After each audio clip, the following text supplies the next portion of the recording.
What is going on, everybody? Welcome in to the North End Podcast, episode 41. It's our 2021 Brad Stuver episode. We definitely need some vibes from the past, probably not from 2021. We'll take some from 2022, though, going forward, if we can get them. My name is Zach Graham, your host here on the North End Podcast, joined as always by my good buddy.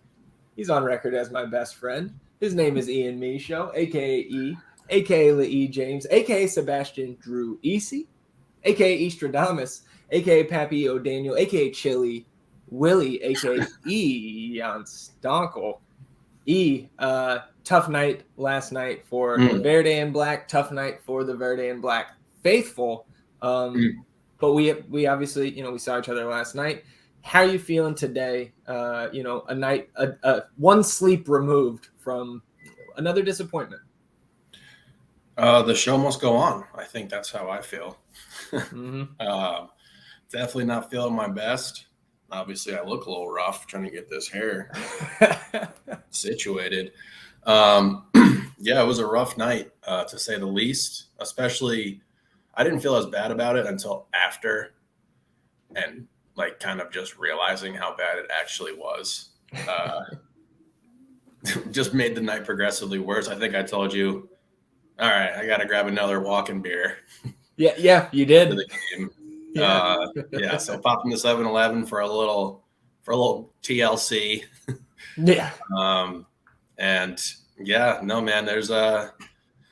There's not a lot of great things to talk about in regard to the game, but it is beautiful out. It is. As it has been. Was yesterday too.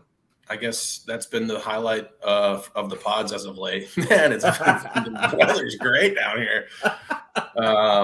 Let's get into it. Yeah, we can get into the minutes as we do here. I don't know. You weren't feeling as bad about it? Did you having to come get me out of the stands? Did that have anything to do with affecting your mindset? Because I was upset. Yeah, you were. I think I was the last one in our section. Yeah, you and Brian, just soaking it all in. Brian had a much more optimistic outlook than you did, as he usually does. Yeah, he came up, put his arm around me, was like, "Man, we're gonna be okay," and I was just I need a minute. I think when I got the most upset was when I saw that we got scored on a 2v6. Yeah, and that's when I was like, okay, now I'm pissed. Well, and watching it back, right? I think I was yelling as that play was developing, and we'll get into it here in a second. As that Colorado goal was developing, I was pointing out to you, I think Danny is dog tired, Alex is dog, whoever it was, you could see him running our way. You see it on the replay. We'll get into it. Let's start from the top here. Lineup reactions. Obviously, we saw Finley get the start over Diego, and we saw the non-center back, not just 11, but team, where we don't carry Tarek or Kip Keller. And we can discuss that a little bit later. What were your takeaways from the lineup? Obviously, I think we kind of knew the center back thing was coming, but we see Valencia get the start once again, and then Finley for Diego there on the left. What were your feelings on that? I was definitely surprised about no Diego. Definitely surprised with not dressing a single center back. When you were kind of rattling that question off there, I was going through my head and thinking about when Julio first got hurt and what we said. And we said hey, it's all hands on deck right now. But holy shit, I never thought it was going to be like this. We just got all of our fingertips on deck. We're just holding on to dear life at this point.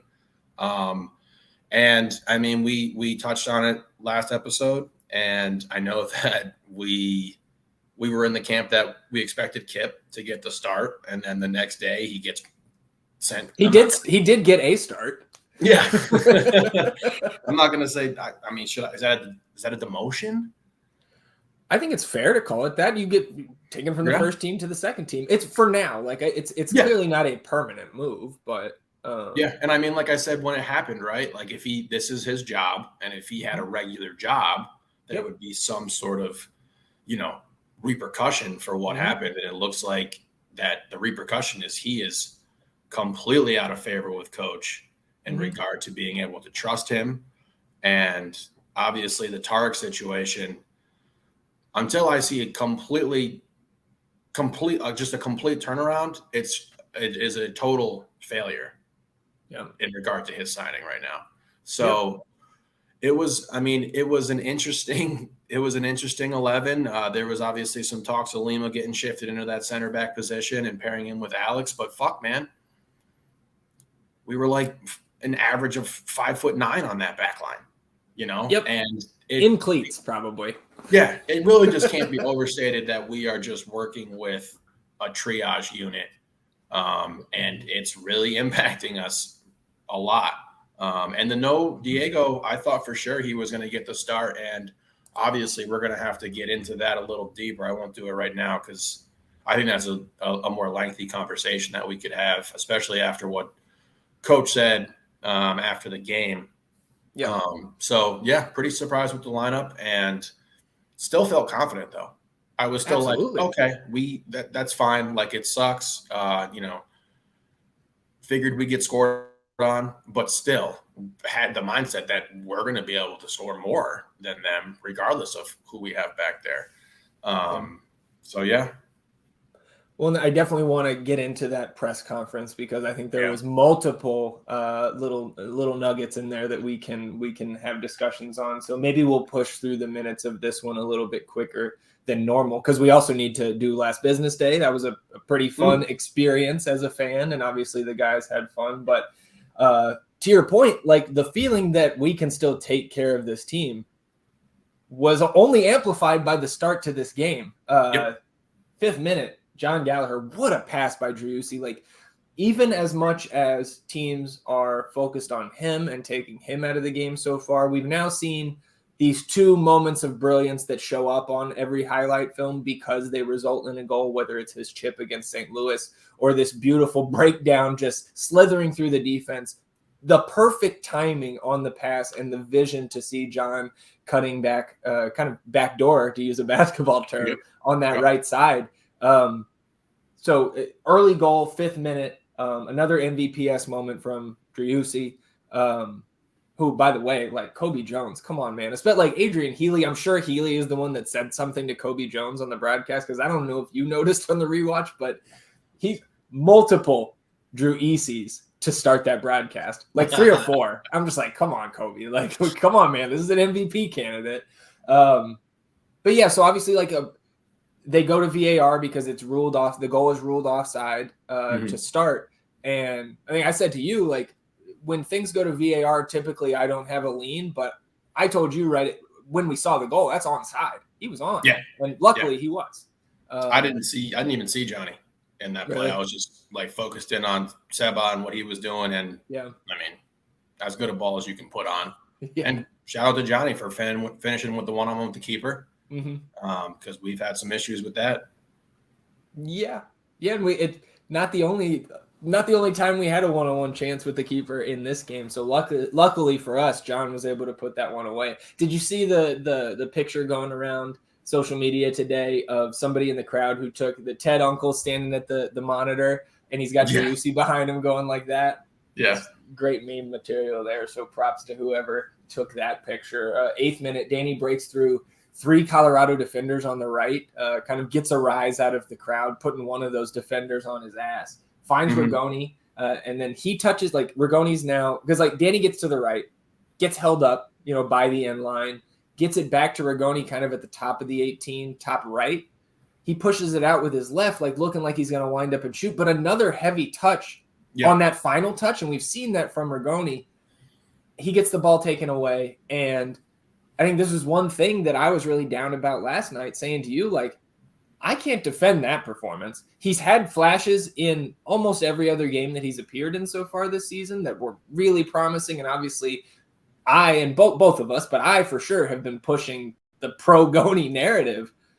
I can't defend him after last night. That was a bad performance from him, and I don't know how else to sugarcoat it.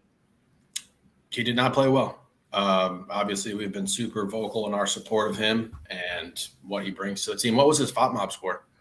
5.8, lowest by far out of any of the starting 11. Yeah, the next lowest was Zardes at a 6.3, who I also thought had a poor game, kind of in a similar vein where we've been, defending Zardes from the people saying he should not be starting or playing or this or that. Excuse me. Yeah, it's both of those guys were poor, but I was really disappointed in Rigoni because I felt like that was a regression from what we've seen, which has been solid at worst, I think, to start. Although he hasn't shown up in the box score outside of the Violette assist. Yeah, I mean, because we were tracking the right way. Yeah, he was improving. He was looking a little more confident, even though obviously he still definitely has some confidence issues. And this was a large step back. And yeah, he was there. Look, I think, obviously this Rigoni, Zardes, Maxi, Diego conversation has become ultra polarized.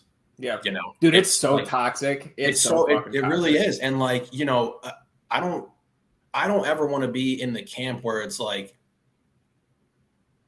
I hate this other player. Like, you know what I mean? And I don't feel that way at all. But just the conversation around these four guys in particular is so polarizing. And look, we're going to be honest with y'all too about Giassi and Rigoni, and we're fine criticizing players when they play like shit. And they both played like shit. And to me, Zardes was just as bad, if not worse, than Rigoni last night. Especially, and like we said, like just chances to get all of it off your back and just be done with it. And fuck, man, they were bad. They were really bad. Not that I can point to anybody who played well other than Brad and Johnny. And Johnny.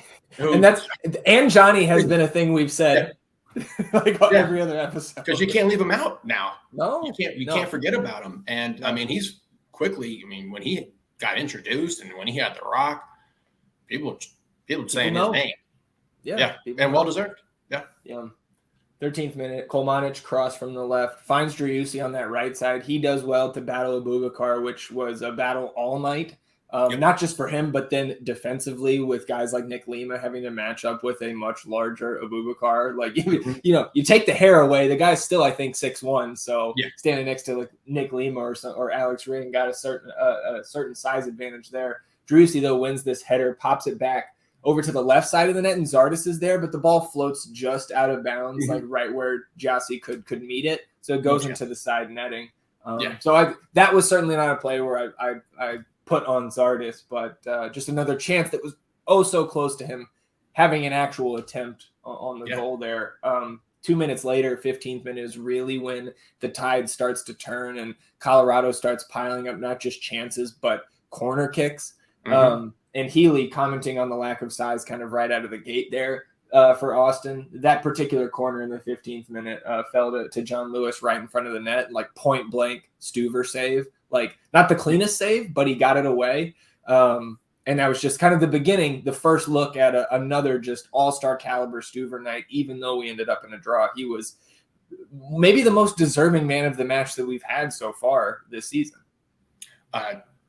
We don't get a point. As mad as we are about a point, we don't get a point if Brad doesn't play the way he played last night. Yeah. And really, he's the only guy I feel for from last night and Johnny. Because he was out of his mind. And this is really when not just the tides turned, we started to get our ass beat. Yep. Just completely dominated. Yep. And it doesn't really let up the rest of the match. We'll go ahead and jump ahead to the 29th minute, though. Cole Bassett fed it in down the right side for Keegan Rosenberry. He crossed it right back in front of the net. Ring cleared it for a corner, but that was like Rosenberry down that right side, especially in the first half, was extremely dangerous, creating those chances, crossing it in front of Brad Stuver. And so like the ensuing corner there ends up with a header that goes over the bar, luckily, but it was another just dangerous, and we'll get into it in the Wolff press conference when he kind of talks about his theory or his thinking bringing Will Bruin in last night. We had some conversation throughout the second half between us and our buddy Damon there about who can you bring in, because we're like that was one thing that I thought Zardes did well. So I can give him credit on this one, and maybe you'll push back. But I thought he did the job he needed to do on all these corners as the tallest guy outside of Stuver out there. And like the fact that I'm having to say that was the best thing he did last night really highlights how bad he was on the side of the ball that we got him for, down there to score goals and create chances, or finish chances, I guess I should say. But he at least did a good job, because they didn't score on a set piece last night. So not just props to Zardes. Obviously, the undersized guys who were out there also battled their asses off on all of those sets. Yeah, I mean, and the issue that really started to take place and take shape with these corners starting to mount up is that because we had to have so many guys in the box, we couldn't get out. Yeah. We just were unable to get out. No break of their press. We were unable to counter, and they just kept getting these corners, and you felt it coming for so long. And, you know, they were the more physical team as well. Yeah. Yeah, I think just on paper, right, it makes sense that they were able to kind of push some of our guys around and have their way physically, especially in the box there. But again, I thought all the guys, even off the bench, came in and handled those set pieces well. Obviously, the goal came from open play late in the match, fresh legs going up against some of the more tired legs on a back line, I think, throughout the league. 32nd minute, I thought there was like at least 3 Zardes runs in the first half coming right towards us in the north end. So it's easy for us to pick up on those. But this 32nd minute one really stood out on the broadcast on the replay. Like Zardes cuts across the face. I think Maxo was the one who was marking him, cuts across his face, and Zahn has a clear lane to either put it on the ground into the box towards him or chip it up and let him go get it. And I think that guys on both sides, whether it's Rigoni or John or Zahn on the left or Finley on the left, I don't think any of those guys did well to find not just Zardes, but Driussi as well. He had at least 2 runs in the first half where we're like, give him a shot, look at him. And we just refused to do so. So I thought that was just something I wanted to bring up. It's like, while I don't think Zardes played well, I also thought he did a couple of good things in that regard that just weren't picked up on by our other attackers. And so, again, it's like you said, you can't point to anybody outside of Brad and John who had good games last night. So, we could not. Yeah. There was plenty of runs that we had that looked open, that had space, and Komanis just really can't deliver that ball on the ground. Yeah. At least he was hesitant to. Yeah. And he had plenty of opportunities, I thought, to deliver some threatening balls for Zardes and as well as Seba. And then again, he just gets really predictable on that left side. Yeah, and that was how that play ended. He continues going towards the left, and I think you threw your hands up in the stands going one-dimensional. Like they're going to cut that left off. You have to have a counter. You have to. Yeah. 39th minute, John Lewis gets in between 2 Austin defenders, fires a shot into the side netting. Next minute after that, Ring heads a dangerous ball away. Colorado gets back on it. Keegan Rosenberry again gets another chance down that right side, goes right at Stuver. He kind of parries it out for another corner. 42nd minute, Finley gets a rise out of the north end crowd by nutmegging Abubakar, who I didn't know, former teammates, I think, those guys with Columbus. But then his cross just sails harmlessly out to the other side. 45th or first minute of stoppage time, I should say, here in the first half. Lima battles through like 3 fouls down the right side, like refuses to go down. Yeah. Ted Uncle, who I thought Ted was pretty good last night. You know, we see his name on the official sheet and we go, oh, here we go. But I thought he was fine. Plays the advantage. Nick ends up dishing it to John there on the right. It was a decent cross to Zardes in the area, but then Maxo, who I thought was really good in denying those few chances that Zardes maybe did see in that first half. Maxo gets his head to it and kind of clears away the danger. Getting into the second half, then Maxo did get a yellow card pretty quickly in the second half, taking down Zardes. Those guys were battling all night, and obviously I think Maxo at the end of the day got the better of him. 49th minute, Seba gets space from about 35 yards out, like left center down there in the south end, fires it right at Yarbrough, knuckling shot, like not dissimilar from what we saw that goal he scored against Red Bulls last year. But Yarbrough knocks it down, can't corral it. And then Finley gets ahead to it and it goes wide. And so, like, obviously our depth perception when the team is going away from us, it's tough to tell. So I was glad to see this on the rewatch. It looks like to me that Yarbrough, big keeper, coming at Finley, and he sees Johnny G out of the corner of his eye. And I think he was trying to head it across the net for John to tap it in. But John wasn't as close, I think, as he thought, or just couldn't put it on his boot. So I get the idea there, but tough missed chance there, and maybe our best miss or our best chance of the second half, which is saying something. For real. Yeah. 57th minute, Nick Lima. He takes his turn with the giveaway right in front of the 18. Luckily Colorado was not able to take advantage, but like you said on last week's episode, it's a rite of passage now. You start at center back for us, and you gotta get a giveaway in there in a dangerous spot. So glad that we weren't punished for that.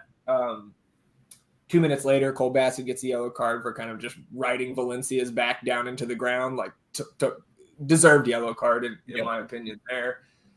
61st minute, we do get the Sophie Jeffel debut, comes on for Johan Valencia.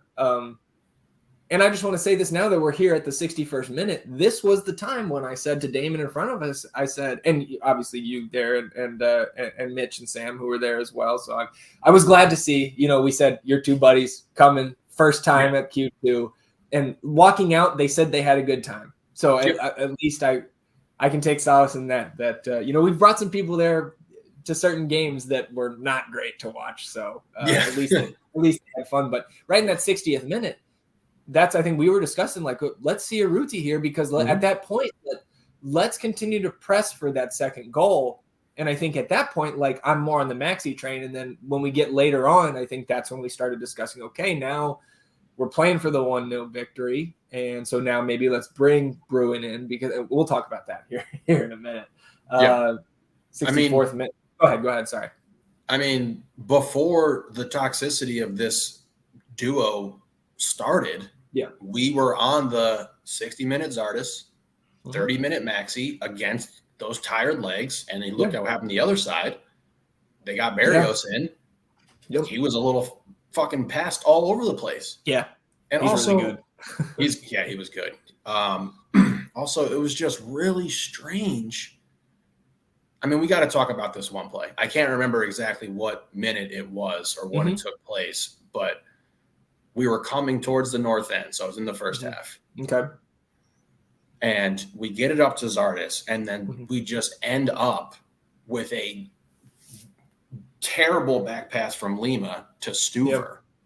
Yeah. And it was just kind of mind-boggling to see it like play out like that, and then to realize that we were trying to beat their pressure by like going backwards. And I don't know if we got like, if we were like, we got that first goal early and we were like, okay, we're going to do what we do here.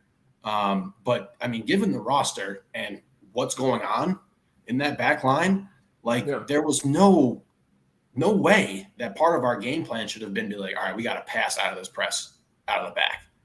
Yeah. And we just look really disjointed right now. Yeah. But we can keep going. I mean, I think just we can stick on that for a minute here. I think trying to get in the mind of the coaching staff here, I think, because we were kind of talking at times all night about, okay, what's the best thing to do on these long balls, like these goal kicks from Yarbrough? Like we were saying the best thing for us then is to cause another like jump ball, another 50-50 header off of that initial one, because if we don't and we lose that first header, then we're already on our heels with an undersized back line. Like, so I think maybe some of that thinking was, let's play out of the back, even with our the four in the back there that have not started together ever and are undersized and two guys playing out of position. Let's try to control the ball, though, with all those guys who are decent at worst, I think, with the ball at their feet, instead of throwing up those 50-50 balls long. Which, and now hindsight's 20/20, maybe we should have cleared it out a little bit more. But I think that was just kind of my thoughts this morning on like why we saw that, because I think in the moment Like the raw emotion from me was like, we scored and now we're sitting back. Yeah. And now we're bunkering. And I didn't think I thought we could have gotten more goals because we saw right off the rip we get one. Yeah. And I think you and me and Brian are signaling to each other, like, how many are we going to get tonight after that first, like 3, 4, what's going to happen? And we just took our foot off the gas. Like whatever the strategy was, it was much less aggressive after we got that first one. For sure. 64th minute, Acosta gets a yellow card for a hard foul on Driussi. Hands off the fucking merchandise, man. Like, come on. Yeah. That's not just for Austin FC, for the league. Come on, throw that man out.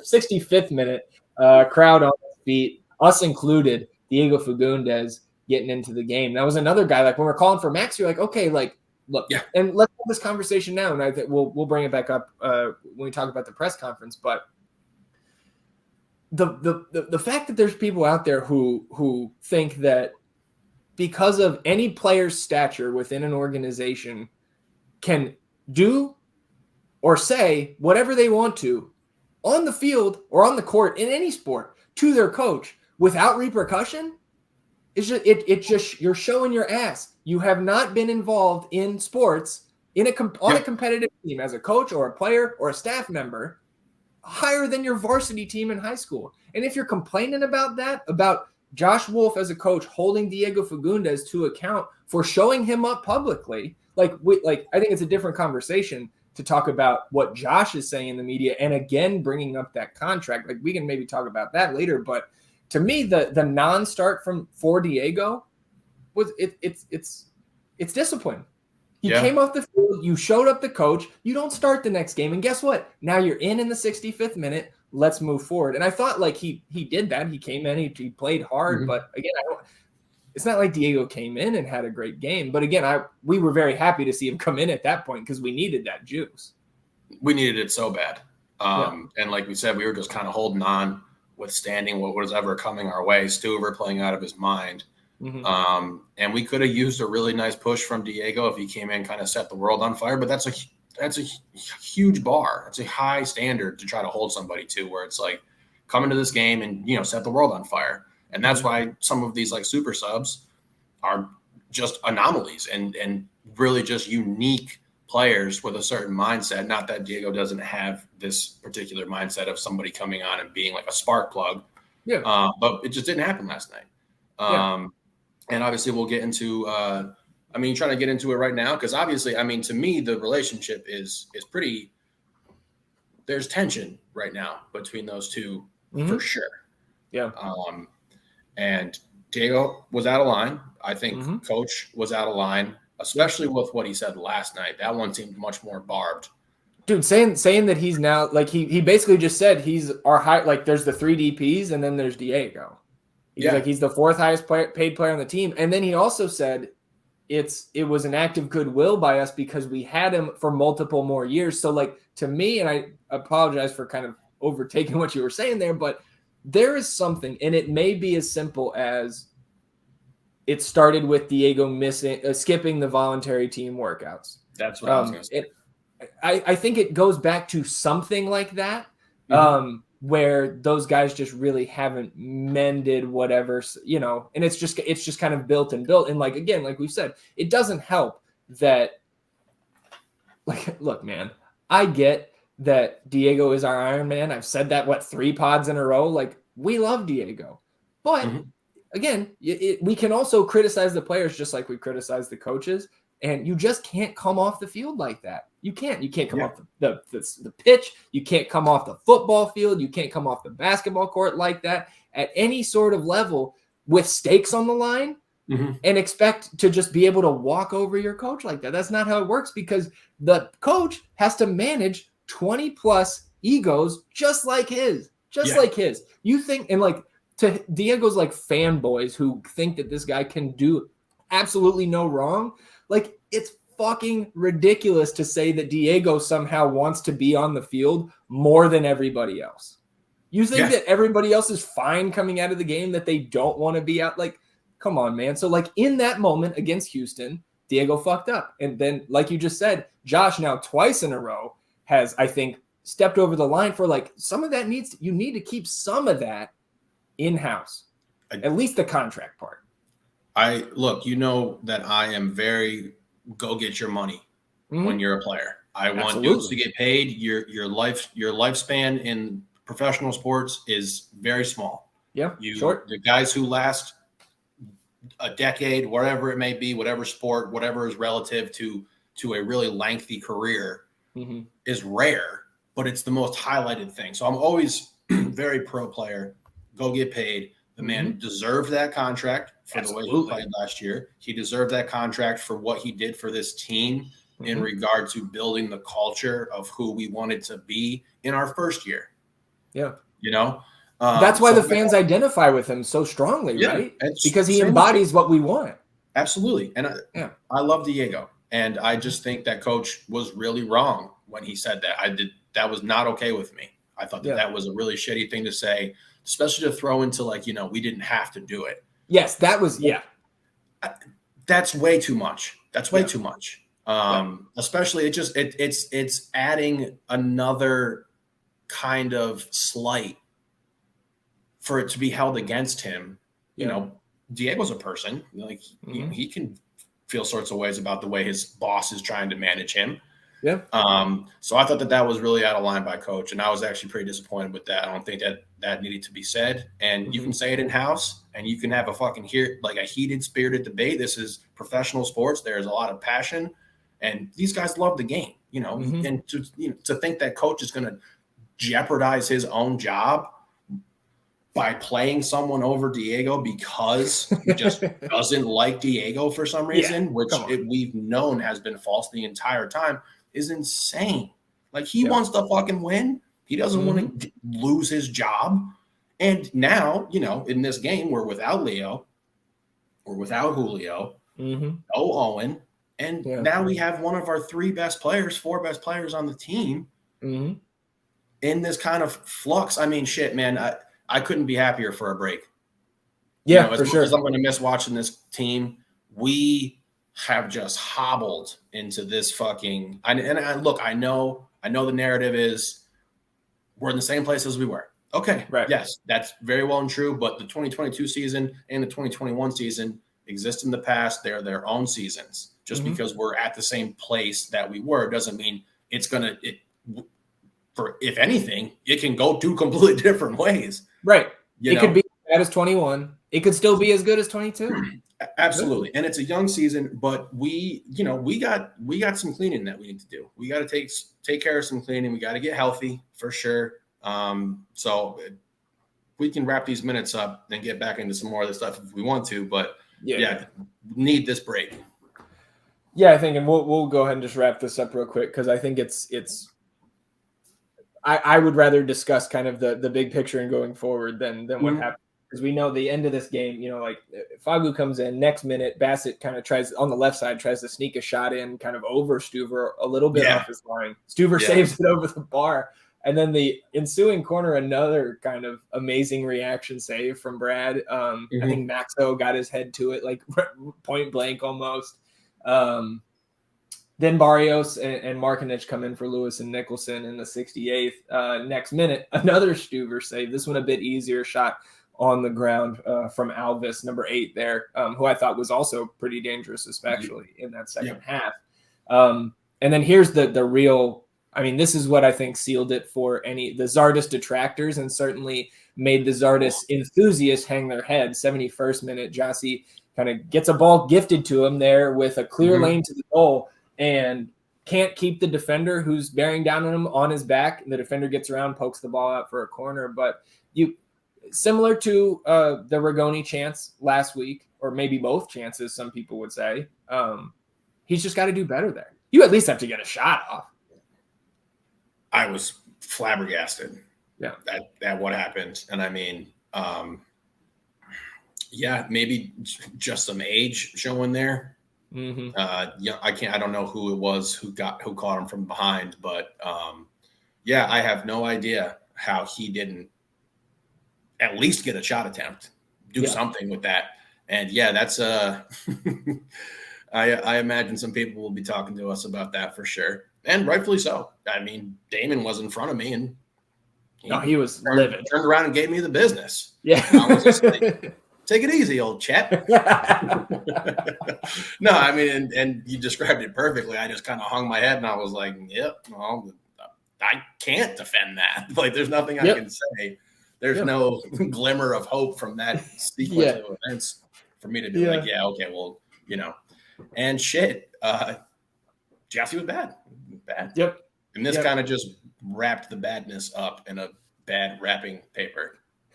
That's exactly what it did. 78th minute. Another shot from Alvis on the ground. Stuver saves it. Just another dangerous Rapids build up. 81st minute. Bassett coming down that left side again. Crosses it in. Barrios right there bearing down on him. And Stuver kind of punches it away. Another great save by him. Mm-hmm. So it's still perfect to that point. 82nd minute. Here comes Kevin Cabral on for Cole Bassett. Kevin Cabral, who I was talking shit about to you, I think, about his journey through the Galaxy and how the Galaxy are paying, I think, the majority of his salary just to stash him here in Colorado on loan. And then, of course, Cabral comes in and ends up scoring the goal here. But before that, 83rd minute, Barrios got behind ring for the first time. Stuver rushed out on the left to make that save. And then 85th minute, we see the giveaway from Austin in the Colorado half, and then kind of that defensive midfield of Jeffel and Danny start trotting back, no pressure put on. So Colorado player able to fire that long ball to Barrios, who runs onto it, puts ring on his ass. Stuver kind of comes out. Lima tries to get in between Barrios and Cabral and tries to slide and kind of nick that pass away. But it does find Cabral's foot. He taps it and ties it up. And the other four of that, you said a 2-on-6, the other four Austin players coming into the picture as Cabral knocks that one home. So then we can talk about the goal for a second. Like, the guys were gassed, fresh legs on the other side. And again, I think that's where we could have benefited from having Maxi in earlier in like the 60th to put that same kind of pressure on the Colorado back line. And I guess because the next thing that happens here is the subs, we get Lundqvist, Redis, and Bruin in for Finley, Kolmanich, and Zardes. And those subs were waiting as the play that led to the goal played out. So not able to get those reinforcements in quick enough down that left side, and are left on defense, right? And that's the side that Barrios streaks down and ends up beating us on. So let's talk about these subs a little bit. And I think I'll take the lead here. I'll start it off. For me, this is why it was extremely important. Confidence, whatever. And I know, like with Wolff's comments after the game, maybe the players don't actually want Kip or Tarek out there because they don't have like he mentioned that as well. And that's all well and good. But if you don't, like, if we need at least one bigger guy out there, a Zardes, a Bruin, like if we don't have center backs, like I get that substitution. But again, I don't think you have to make that substitution if you're more aggressive earlier in the half and we get another goal and get up 2-0. Then they have to press even more. And maybe we continue. Maybe that's how we get that second, third goal. So like I get the substitution with Bruin. I get the strategy. We were discussing it as it happened. Like, we need a body in there to try to guard some of these 6-foot+ guys that Colorado's running at us on all these corners. But it doesn't help when, like, Rodney Redis is one of the guys who come on. And to his credit, like, Rodney Redis almost wins the game on a great pass from Sophie Jeffel, but not to be. So I don't think we need to spend too much time on that. Like, I don't know, man. A lot of people really pissed off that Bruin came in for Urruti, including himself. Apparently he was, like, beside himself, and Hector Jimenez had to go calm him down. And, like, again... Yeah, like down by where the subs are warming up, like apparently Urruti was throwing a fit when Bruin got the call instead of him. And like, this is where I'll say, like, it's okay to criticize the players. Again, just like with Diego, like, you think Diego's the only one that wants to play? Like, look at Maxi. Maxi wants to be out there too. And we know that, but you can't act like a petulant child if you don't get subbed into the game, or if you get subbed off for what you think is early. Like, you can, as players, you guys cannot act like that. Because then if you do that and people notice, then coach has to do what he did with Diego and not start you the next game. Because there has to be accountability for your actions, or else how do you coach a team? How do you manage a team if you don't hold your players accountable? So, like, I was really disappointed to hear that he was acting out down there. Like, I get your frustration. I get it. But you are not helping shit by doing that. And again, I'm not saying that bringing Bruin in was the right call. I'm just saying I understand the move. And obviously it was too late. It was too little too late. Yeah. And like you said, they scored while those subs were trying to come on. Yes. And then it changed. If it had been 1-1, I don't think we see those guys. I agree. And I did not see the Maxi thing. I'll have to take a look at it to. I mean, no, I don't think anybody saw it. It was some like people in the supporter section. I think that kind of disseminated through the fan base. I think Hernan was the one that said something about it on the Spaces last night. Yeah. Yeah, no, definitely not beneficial if that's how that went down. The Bruin sub, I think everyone just needs to understand was circumstance, pure circumstance. Mm-hmm. Maxi's not great in the air. That's just a fact. I'm not being a jerk. We know Bruin's that, right? I know. I'm just like I'm trying not to step on any toes here. Right, for sure. No, step on him, smash him. I mean, he got subbed in because he's better in the air when he needed to stop these corner kicks and these set pieces. Period. That's what happened. We both are on the same page that Maxi should have been in the game earlier. Yep. But I mean, that reaction, man, this pod is making me feel worse and worse about what's going on right now because dude. That kind of like extracurricular stuff, it just causes leaks.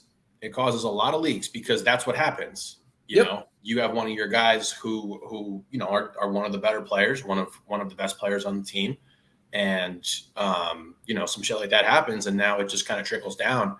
And the person who I think would be most impacted, and who I don't think we can overshadow for a really lackluster performance last night, was Danny. Yeah. Multiple times where Danny is kind of, I've never seen him play like that before, where he's hesitant to the ball. Sometimes he didn't want the smoke. Like he wasn't trying to get in there and get physical. And that's what he does, And shit. Who wins in a fight, Barrios or Alex Ring? What a brawl that would be. Oh shit. Yeah. That's all I can think of. But I was like, all right, yeah, he scored on him, but he's going to kick your ass. Yeah. Well, I mean, it's after 85 minutes of playing center back for Alex Ring, it's, full strength. I'm back in ring there, but man, is Barrios. I mean, that guy's feisty. Yeah, he's feisty for sure. Do you think we got to shift the armband back to Alex, like Damon was saying? I don't know if I'm there. I am quite that is a change that happened. Mm-hmm. And it might not be the right one. Some people point to Driussi not being the most fluent English speaker, and that's the language you need to kind of universally communicate, not just to players in this league for the most part, right? It's not everybody, obviously, even in our own team, but to all the PRO officials, right? All those guys speak English, and so and he's not a very demonstrative guy in the first place. He is self-admittedly a shy person. Mm-hmm. And so, maybe that is hurting us and the demeanor of the team. But I am not to the point yet where I'm pointing to that as okay, that is a glaring issue that we need to change. I just think it could be a factor among many factors that are causing us to have a start that, even sitting on 7 points through 5 games, we all feel like it's going terribly. Yeah. Let's get into, the bigger picture going forward. Okay. If we wrap that up, right? 17 shots to 7. The corners were outrageous, 12-3. I think they had 9 corners in the first half, so that did slow down a little bit there in the second. 8 shots to 3 on target. The FOTMOB XG there, 2.12 for Colorado, 0.95 for Austin.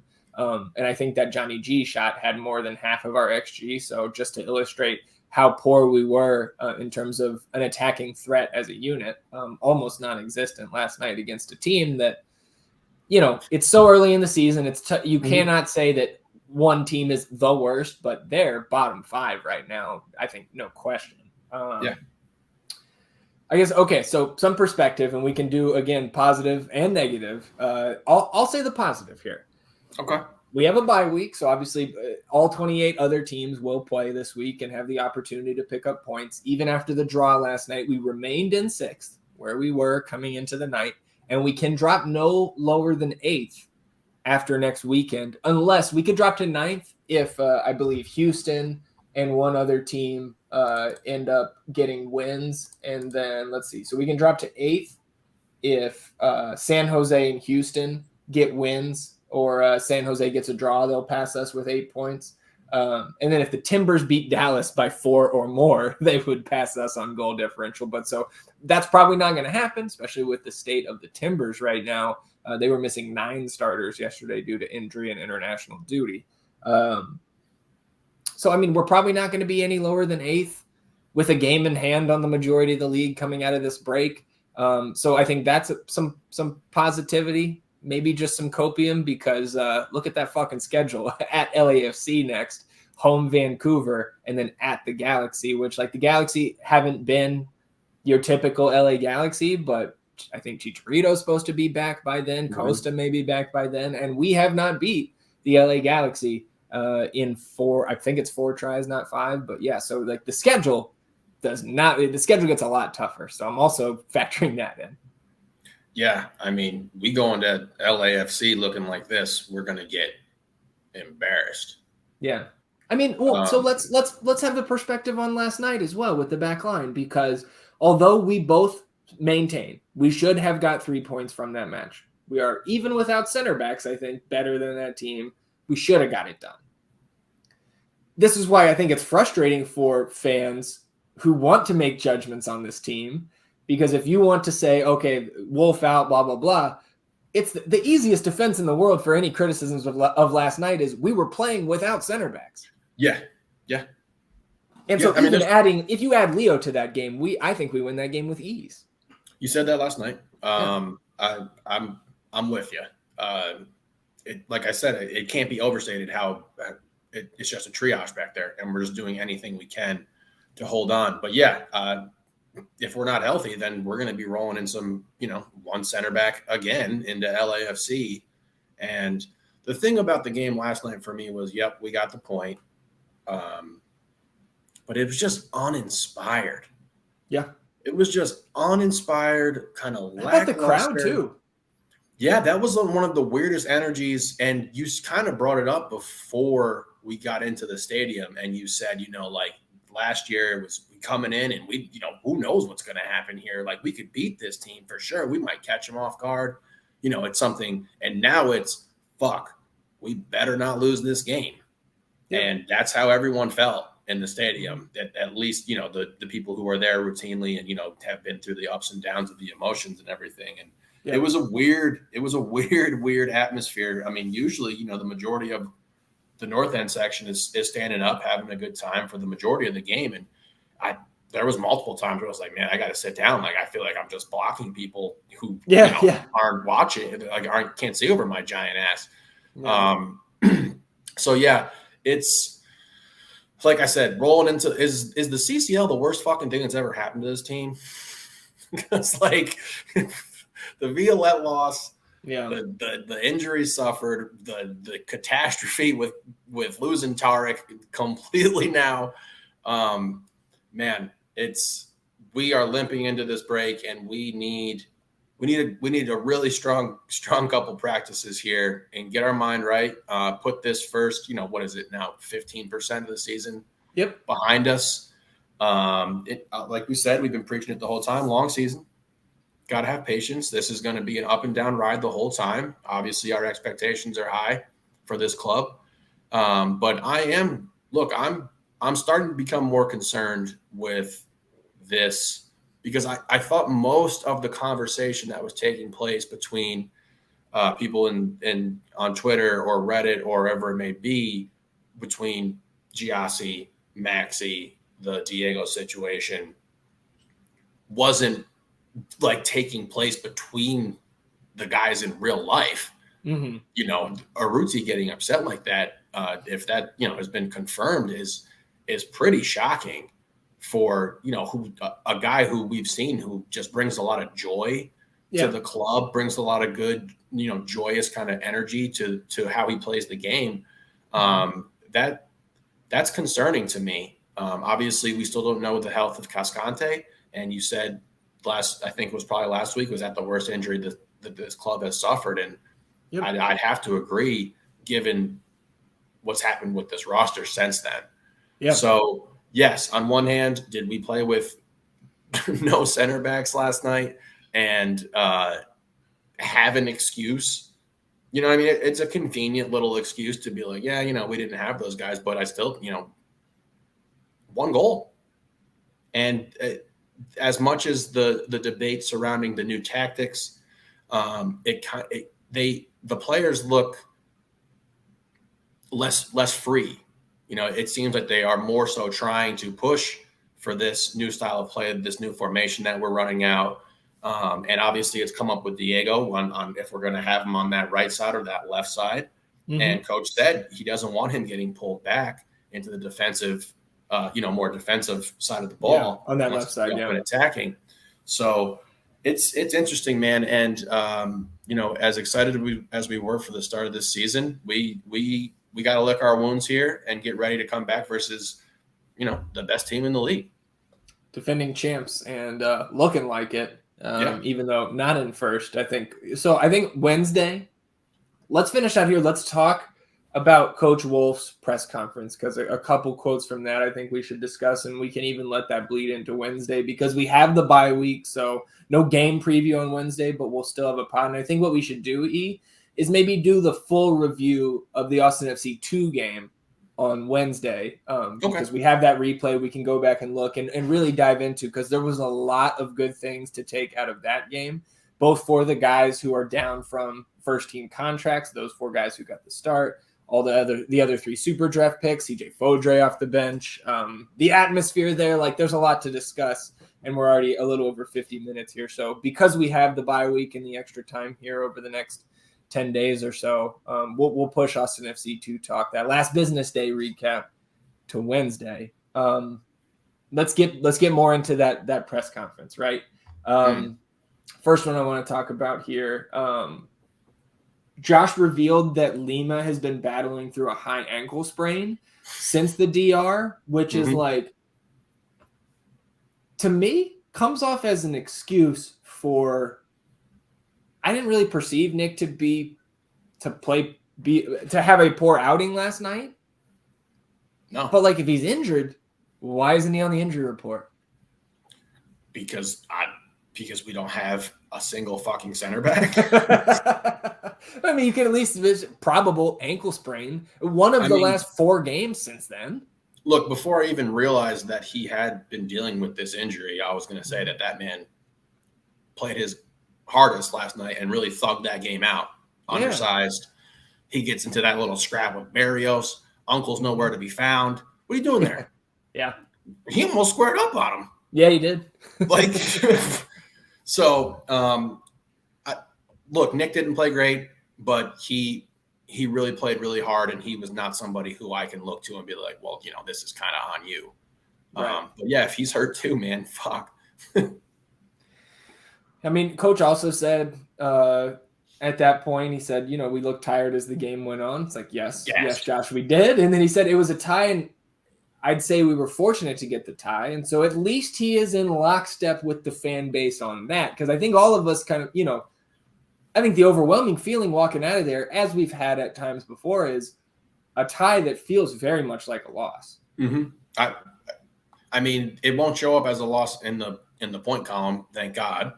But it sure did feel that way walking out of there. Yeah. On those subs, he said, I'd love to bring Maxi on, but I think we have to respect what Colorado are on set pieces, and Will Bruin keeps that level of physicality. And I know a lot of fans kind of rolled their eyes at that. But again, at that point of the game, that sub was ready to be made before, as that goal was playing out. So again, I think you can criticize him for too little too late in not getting the sub in on time for those tired legs. But with 5 minutes to go in the match, I do again, I wanted Maxi earlier, but if we didn't bring him in that early, bringing Maxi at the 85th minute, well, while we're still up, it's not the move. And then I'm like, right, if you already submit the sub and they're waiting to come on, can you pull them back? I don't know. I do not know. Yeah, because I think then it's even so, was Maxi in the right mental place to be called on? Point. That's also a good point. If we look now, like, hey, no, come on. Is he ready to go on and be, the player that he is? Right. So, just man, another difficult situation that just kind of gets exacerbated with a bad play, and spotlights all over the place now. And that's just like another point to why players shouldn't, why you can't act out like that, especially in front of a fan base that is as rabid as ours. Like if he doesn't react like that to Will Bruin getting the call, we're not talking about it. We're not talking about Maxey and a potential, like, the attitude that he's showing on the sideline, because like, regardless of somebody's age or stature, again, you cannot do that. You can't. You're causing more issues for your team, and it's a team game. Yeah. Bro, you want to act like that? Go be what's his name from the Nick Kyrgios or whatever his name is, who fucking acts like an ass all the time, slamming his racket, doing whatever. Like, you can do that in an individual sport, but when everybody else is counting on you and the cohesion of the team is so important, you can't do that. At least in public. Like, wait, go back to the locker room, throw your fit there. I'm not saying you're wrong for, like, we want that fire, we want that passion, we want that juice, but there's a time and place for it when you're on a team. Yeah, it's interesting just because, he's a vet. He's a vet, and Giassi's a vet. And, do you think that they would have, like, a bit of a mutual respect amongst themselves as players and what they bring to the table? Yeah. Man, like I said, I haven't seen how bad it was, or, it's like telephone with that shit. And of course, everyone's already amped up anyway. So I would like to see it. But yeah, that is, the frustration is at all levels right now, and again, all right. So let's take a look at another thing that's going on with this club right now.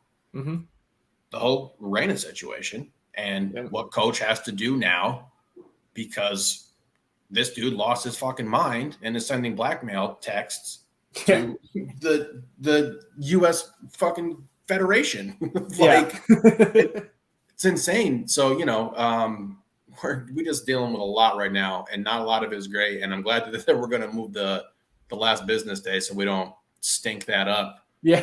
with this shit. Yeah. Yeah. Because that, and I think it how well it went deserves its own breakdown for those guys. So yeah.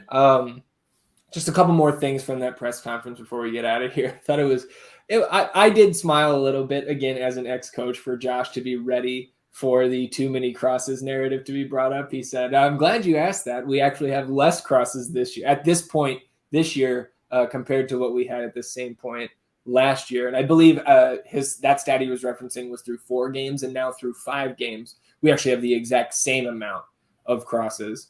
So again, it's kind of just, that Violette game played that narrative out, and people kind of ran with it. Yeah.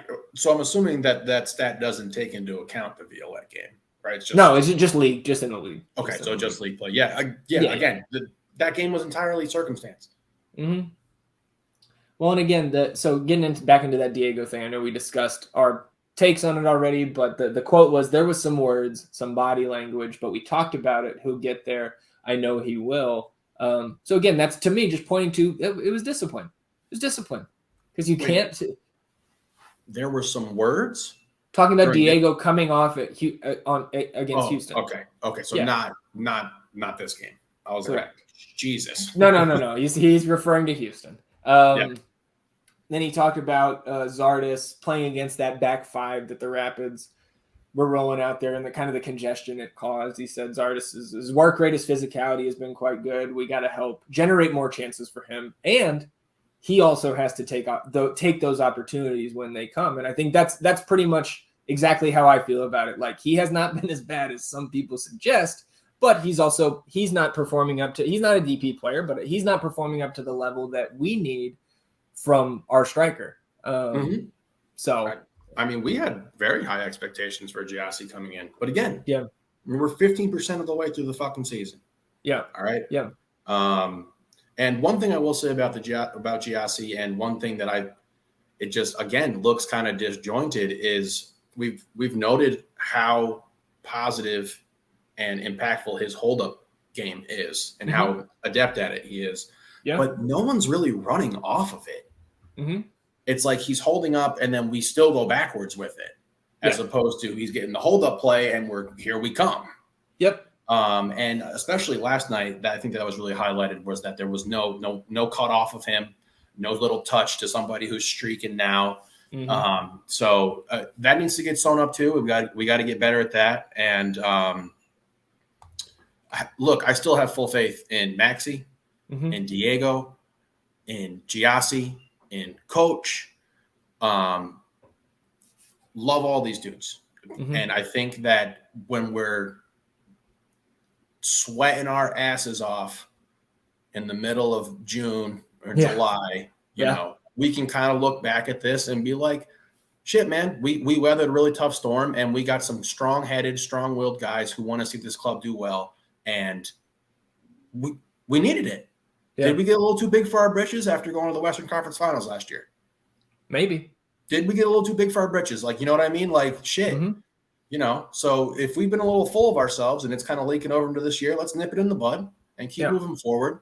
And, I mean, at this point, it's become clear that, you know, and I guess I hadn't picked up on it earlier, but the frustration from Maxi and Diego is being pushed through certain fans and into a much broader and wider conversation for eyes to see.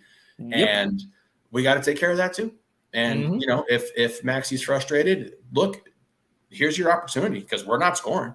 So go out there. And when you do it, you know, go do your thing, man. Like, for sure. And I'll shoot the fucking. Just like we have every time he scores. I'll let it fly. I think that could be a good place to end it. Obviously, I'm sure we'll have things later on tonight that we're like, should have discussed that. We'll discuss it on Wednesday. We'll talk about the Austin FC 2 debut win against Dynamo Dos. You know, we'll talk more about the happenings for Austin FC. Maybe we get a Radovanovic update. Maybe he's on his way stateside by then. You know, who knows? That would be a welcome piece of news. You know, we'll talk Best Ball League. Haven't calculated the scores yet there. I'm not super hopeful after what we saw last night that we had a bounce back week. And we know that our bets, especially thanks to Denny Bouanga getting on a flight for 13 hours yesterday, landing an hour before kickoff, then coming in and scoring the win. Yeah, that was my face and my thought as well. Also, didn't Rubio get in last night? Who? Oh, did he for Colorado? Yeah. I saw somebody tweeted that shit. I was like, what is going on? I think I saw that. I think it was RB, and I think he meant Barrios. I think. Because I saw that and I was like, yo, what? Yeah, no, it wasn't. I think he meant Barrios. I think he did. I saw that tweet this morning. Well. Get over here, Leo. Yeah. Leo, by the way, Leo getting the start again this afternoon. Did you see the Owen goal? Yeah, the back heel, sick. That's another guy. We're missing Owen, and he has been a lot more important than some people want to admit. So I'm excited to get him back as well. We should have both of those. Yeah, I don't think those people exist anymore. I saw one today. Really? Yeah. Even with what we just saw from Valencia, like, look, again, he's not bad. He's not. Right. He didn't play bad, but it just doesn't work with those two. He's not as dynamic of a player as Owen, at least. And if he is, why hasn't he shown it? Yeah. That'll do it for us, everybody. Again, we'll be back on Wednesday, but for now, if you've got 5 seconds to rate, review, and subscribe to the podcast, wherever you get your podcast, we would greatly appreciate it. And if you're watching on the YouTube channel, you can subscribe to the channel and hit that notification bell to know when a live stream pops up or a new episode goes live. And of course, please hit that thumbs up button, like the video, atone for your sins, wash yourselves clean in the waters of the North End. We'll be back, episode 42 on Wednesday, breaking down all that stuff that I already covered 2 or 3 times. Long rambling outros, kind of my thing. So we'll get out of here. For E, I'm Zach. Vamos Austin FC, everybody. Goodbye.